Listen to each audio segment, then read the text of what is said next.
Okay, so tonight, Be'ezras Hashem, we're going to be continuing with our series of shirim based on the teachings of the Gaon and the Tzaddik Rav Yitzchak Maya Morgenstern, Shlita, referred to as entering the Sea of Wisdom. And this week, again, the clarification each week is that it's a difficult avoda to even choose something to speak about, because ultimately, as I was just saying to somebody, when you learn enough of the Rebbe's Torah, ultimately you come to realize that every point in the Rebbe's Torah, whatever framework it's emerging in, whether it's Niglos, Nistaros, the Shiluv of Niglos and Nistaros, they're ultimately all coming from the same place and going towards the same place. So if a person has in mind the particular Nikuda of the Torah of the Tzaddik that speaks to them, so then every possible iteration of the Tzaddik's Torah says the same thing, so it becomes harder to choose one over the other. But then sometimes there are sugyos that are so yesodi, so foundational and essential to the system itself, that it's an exciting opportunity to take a look at them. So this week's teaching is going to start off as a particular teaching, and it's going to open up into a general concept which we've discussed in numerous times, but tonight will be a little bit of a different focus, a different particular point of the idea that we're going to try and bring out. So what the Rebbe starts off with, and this is on page Lamed Vav, and this is from the Likutei Nishmas and Chadasin, so teachings from Parshas Ki Tzeitze that have been brought out in years past. The Rebbe points out that what the Baal HaTanya describes, and what the Arizal also describes to a certain extent with regards to the greatness of Rosh Hashanah, is that comes Rosh Hashanah, what it basically is the death of the year. The year dies, meaning to say the vitality that HaKadosh Baruch Hu breathes, so to speak, into the year itself, into the body of the year, into that life form that is the particular year of experience, ceases, it ends, it reaches its limit. And Rosh Hashanah is the aliyah, the ascent of reality or existence or creation, or the possibility of the continuity of creation on a historic and a psycho-historic level, ascends back up to its source, wherein God, so to speak, breathes new life into the year and provides new chayas for the year. So Rosh Hashanah, like the tzaddikim of Gur point out, is Rosh Hashinoi. It's moving upwards beyond the place of change, up to that static space wherein HaKadosh Baruch Hu reinvigorates the year with a new life force. And what the Rebbe points out is that on Rosh Hashanah, it's the collective life force that is breathed into the year. But we also find this on Shabbos, especially in the way that the Or HaChaim HaKadosh points out that comes Shabbos, the only thing that was missing on Shabbos was the vitality, the capacity for the creation that HaKadosh Baruch Hu created to upkeep itself through the perpetual life-giving vitality that HaKadosh Baruch Hu breathes into the world at every moment. And Shabbos is the time where the world rejuvenates itself and receives new life force to continue for another week. And so the Rebbe points out that what's happening on Rosh Hashanah on a collective calendar year level is happening on Shabbos on a week of the calendar level, that both points in time represent the rejuvenation, the reinvestment of life and vitality and essence into the empty process of time.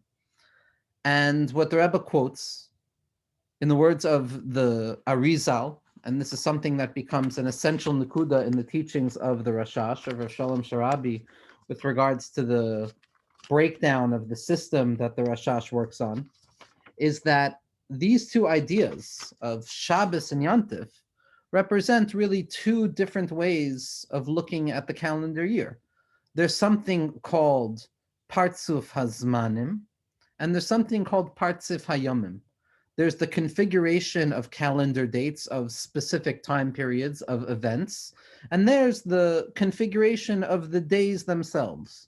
The Partzuf Hazmanim, the configuration of the events, are comprised of all of the different Yomim Tovim, of Pesach, Shavuos, and Sukkot, Rosh Hashanah, and Yom Kippur, Purim, Hanukkah, according to the Rebbe, Tu B'Av, which corresponds to the Dargah of Yesod, which is something that is clear from many Mekubalim, something that other Mekubalim struggle with, but that's parts of Hazmanim, that's the Kavanos, those are the intentions, the human experience associated with those events, those Yomim Tovim of the calendar year.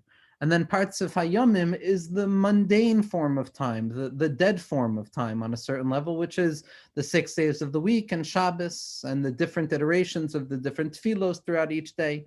So what we have is the calendar of the events of the year, the Yomim Tovim, where the intentions and the spiritual modes and moods that we experience are unique. Each and every yontif brings with it its own gift, its own bracha, its own experience. And then there's another way of studying and experiencing mundane time, the weekly in and out, up and down, that leads us to Shabbos. And for the Arizal, these two separate entities, the parts of Hazmanim, which is the calendar of the events, which is obviously associated with Rosh Hashanah, and the parts of Hayomim, which is the calendar of the mundane days, which is obviously associated with Shabbos, the Arizal points out that the parts of Hazmanim, the events, those unique periods in time, those mo'adim where we encounter God in a unique form, depending on whatever yontif it is, the Arizal's language is that the expression of infinite light into the world, of spiritual insight into the world, of moichin, of consciousness, of the cultivation of a mindful awareness of God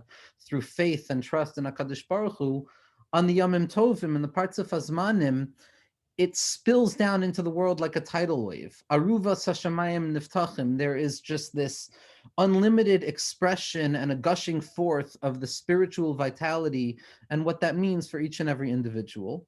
And on Shabbos, or the parts of Hayomim, what it is tipin. It's drips of spiritual vitality into the world. It is not nearly as large, exciting, overwhelming as the spiritual influx that comes into our lives in the Yomim Tovim, which is parts of Hazmanim, the calendar date of events and specific time periods, the Mo'adim, because it's drops, it's dripping, it's small, one drip after the other of spiritual insight that descends into our world. Now, obviously, the Rebbe points out that it would make sense to assume, and our assumption would be, that parts of Hazmanim, those events, Rosh Hashanah, Yom Kippur, being the birthplace of the new year, are of a loftier spiritual value and of a loftier spiritual potency than parts of Hayomim, which is the mundane day-to-day in and out of our experience. But what the Rebbe points out is that it's obvious to us that no matter how lofty the Yomim Tovim are, we still know that Shabbos Kodesh is ultimately the apex of human experience, and that there's no yontif that comes close to Shabbos. And if anything, the Mo'adim and the Yomim Tovim are compared to Shabbos. So on the one hand, we have that the Yomim Tovim, Rosh Hashanah, represents the collective vitality of a new year, this gushing forth of spiritual potency, this unbridled, passionate explosion of spiritual intensity into the world. And then on Shabbos, we have these steady, slow but steady drip drop of spiritual light into the world. Yet nevertheless, we see that Shabbos is on a certain level higher than that gushing forth of the Yomim Tovim. So this is what the Rebbe is coming to answer. The Rebbe is coming to try and understand how it could be that there is an elevated spiritual quality to the drip drop form of spiritual influx into the world associated with mundane time, with non-redeemed time, with the days of the week and Shabbos, versus that gushing forth of spiritual light that emerges into the world on the Mo'adim. And so what the Rebbe is going to start us off with is as follows. So the Rebbe writes at the top of Daf Lamed Vav, okay, so the Rebbe explains that just like Rosh Hashanah is a time of renewal and the renewed vitality for the breath or the life of the breath of the year, so too Shabbos is the expression of the life for the remaining week.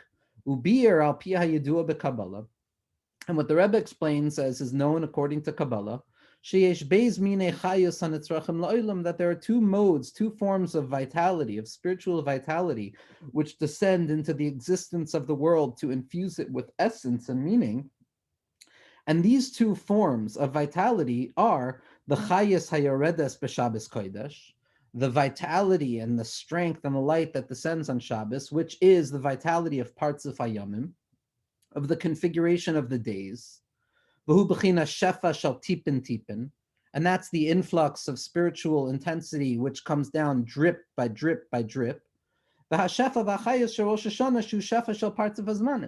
then we have the calendar of those events, that Rosh Hashanah type of experience, which is parts of Azmanim, which is not mundane time, but rather redeemed time of the Moadim, and the Shefa that comes down then, Shu Shefa HaKlali, Shebebechinas Aruvas HaShemayim Niftachu, that the entirety of Shemayim opens up and spiritual vitality spills forth into the world. Ubir al Pimad the Isa b'Zayar Kadosh. And the Rebbe continues and he says that I'm going to try and understand this according to what the Zayar Kadosh in Parshas Truma says. That there was a time where the Shechina HaKadosh mistalakes mimata lamala, that the presence of God in this world, divine presence, spiritual awareness in this world, ascended slowly but surely from below to above. And the work of the tzaddikim and the work of Bnei Yisrael, because in truth, amech kulam tzaddikim, all of us are a tzaddik, all of us are makusher to a tzaddik, and therefore we reveal the part of the tzaddik within us. It's our job, l'hamshich hashuv lamata, to draw that back down into the world, to bring down that spiritual potency. Each year and every Shabbos, it's our job to reinvigorate ourselves, and through our spiritual motivation from below, we awaken the influx of spiritual descent from above. And what we need to do is awaken the taiva shehesava HaKadosh Baruch Hu kavyachol lirtzos lishlein b'tachtonim. And what we're trying to do with our avodah is we're trying to remind Hashem, we're trying to reignite the desire, so to speak, that God had to create his dwelling place specifically in the lowest imaginable station in the world. Dira betachtoinim. That's what we're doing on Rosh Hashanah and Shabbos. We're saying, Hashem, the chayas that you have placed into this pre-existing time period, whether it be on the yearly calendar level or the daily calendar level, it has reached its cessation point, and now our job is to reinvigorate that desire, to remind you, so to speak, to remind you, Hashem, why you should continue the upkeep of the world. And therefore, it makes sense that for Rabbi Nachman, Kol ha'olam tali b'Rosh Hashanah sheli.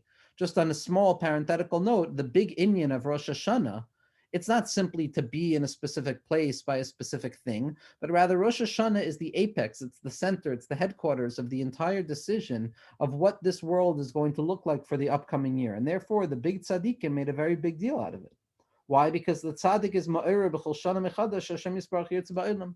That our job on Rosh Hashanah is to reawaken the desire for HaKadosh Baruch Hu to reinvigorate the world with desire to keep the world up.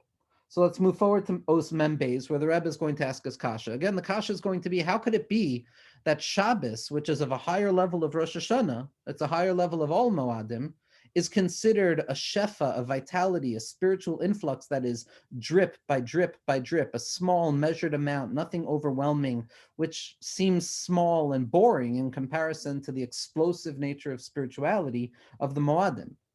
And how could it be that that which appears lower is in truth higher? V'nimtza, says the Rebbe, Shakiyam v'chayas kol oilamos ha'elyonim v'hatachtonim teluyim ba'avodas Shabbos kodesh u'ba'avodas Rosh Hashanah HaKadosh. Now, our job in Shabbos and Rosh Hashanah is to reinvigorate the desire for the upkeep of the world and to draw back down spiritual vitality into our own minds, into the world, into our families, into our homes. The Rebbe continues, and this is going to be in Ois Mem Gimel, Ubir Marenu. And the Rebbe continues and he says, Sha'af sh'luchayre nira sha'ashefa ha'gadol the parts of Hazmanim, which is Aruvas HaShemayim Niftachu hu gadol b'yoter. And even though it appears that the spiritual influx that descends into the world in the Moadim on Rosh Hashanah, which is compared by the Arizal to the influx, this tidal wave of Shemayim opening up and this intense form of spirituality descending into the world, even though that appears to be of a higher level, even though that appears to be more of an intense spiritual experience, nevertheless, we know that the holiness of Shabbos is holier than the Kedusha of Rosh Hashanah. And the Echad Habiurim B'inyan Zeh, and the Rebbe is going to explain one explanation with regards to why Shabbos, even though the influx is much smaller, is in truth of a loftier level. And the Rebbe says as follows: Sha'amnan yesh ma'ala lahashefa shel tipin tipin. In truth, there is an ascendant quality to the nature of spiritual influx that drips ever so slowly into the world, over and above the opening that allows this tidal wave and a flush of spiritual intensity that takes place on the Yomim Tovim. Why? Because tipin, a drip and a drip after that, and another drip, a slow but steady, individualized process of spiritual influx, which is representative of Shabbos, Moire umeramez shahashafa tamid behischadshus.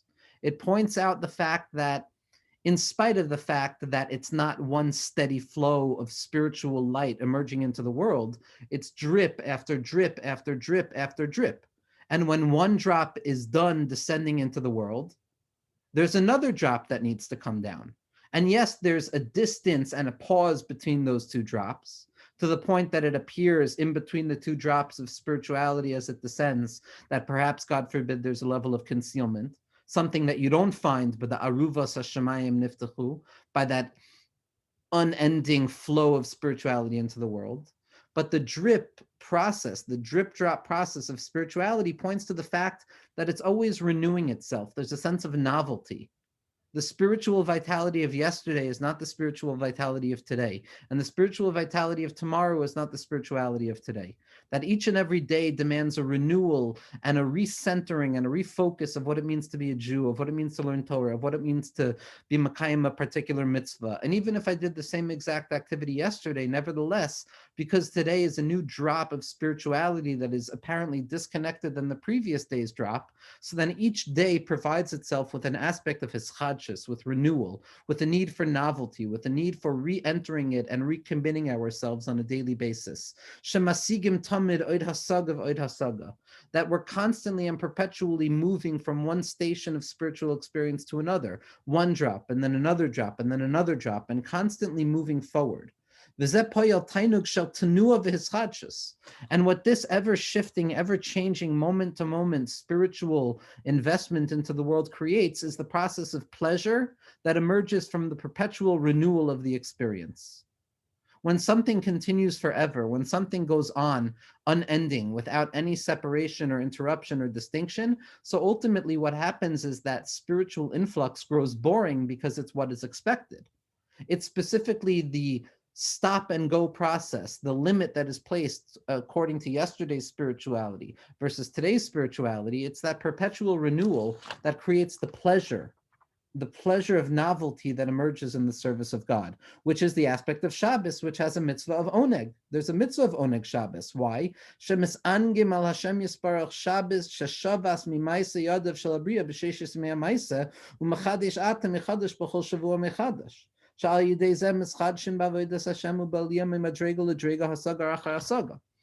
joy and the pleasure of Shabbos only emerges because of the distinction that takes place between the mundane dead week and the light of Shabbos. But if every day was Shabbos, then there would be no pleasure of that renewal, because it would be the self-same process of all of a singular flow of spirituality.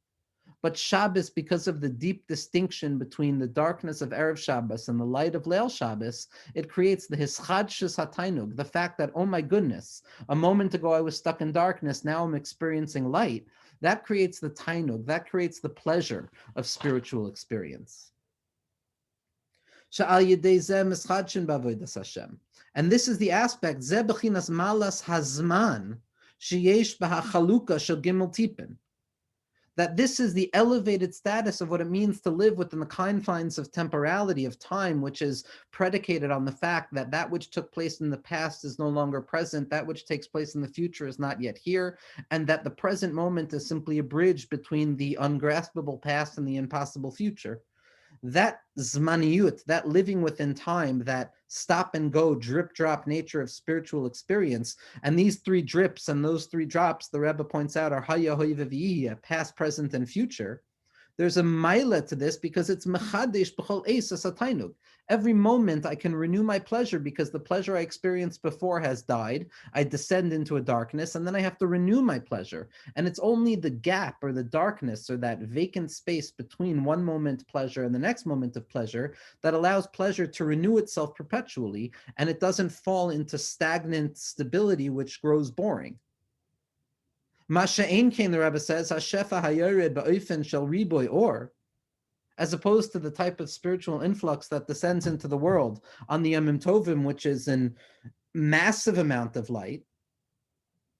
It's lacking. It doesn't have the kalim to create his chadshus. It doesn't have movement and his chadshus anymore. And therefore we lose tainug.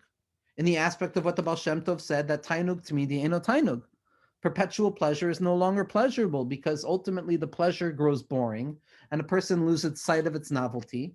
And that's the aspect of the Yomim Tovim. That's Aruvas Hashemayim Niftachu, which is why there's no mitzvah of oneg on the Yomim Tovim, because the entire possibility of oneg is born out of the temporal sway, which tells us that each moment dies and each moment begins again. That's the maila of tipin. That's why on a certain level, Shabbos is higher than Rosh Hashanah, because Shabbos takes into consideration the stop and the go process, the pleasurable moment of avodah, and then the descent into the opposite of pleasure. And then rising up again into a moment of pleasure, and then losing that pleasure, and then up and down every moment of a person's life. That creates the perpetual renewal of pleasure. The Rebbe continues and he goes on to say that in truth, this is why tzaddikim had to stop in their avodah. The Arizal points out that a person can't be dovek HaKadosh Baruch Hu for more than 3 hours. There were tzaddikim who died because of their dveikus.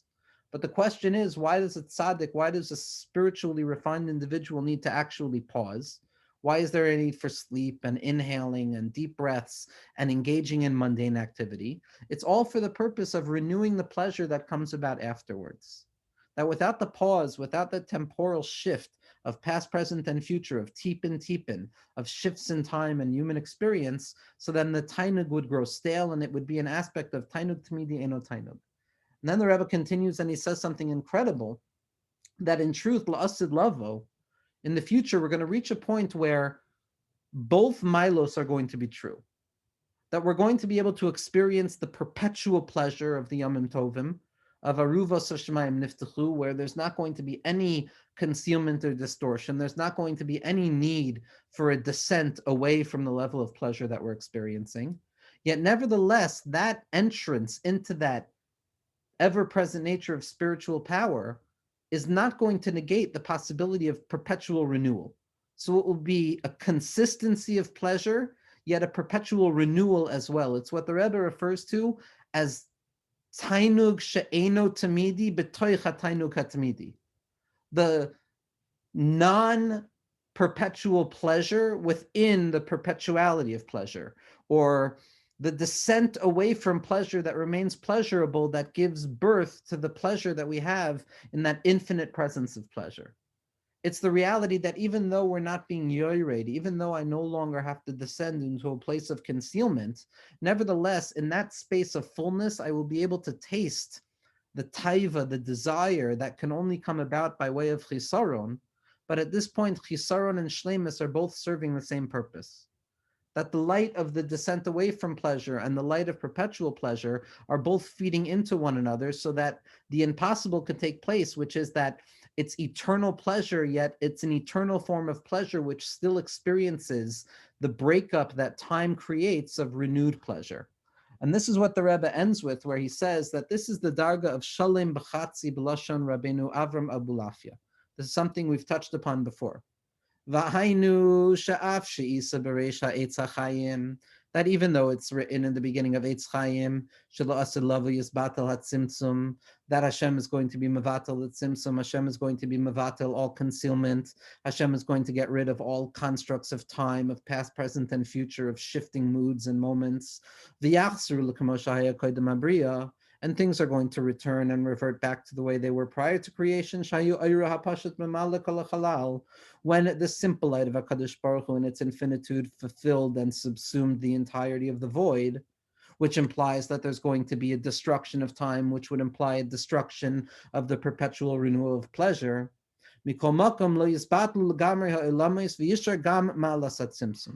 nevertheless, in spite of the fact that the tzimtzum is going to be nullified, it won't be truly nullified, because the ascendant element of spirituality that emerges from within the tzimtzum itself is going to remain in place. And that energy, that strength of movement below for the sake of ascending back above, that retreat away from the light so that we can desire it even more, anymore is still going to remain ever present, even when the simplicity of the infinite light of Hashem is present.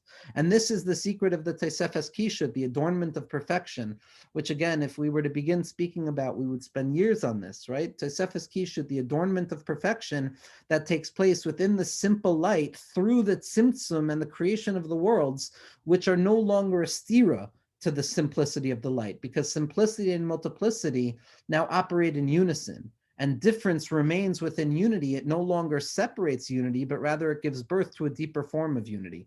And Rabbeinu Avram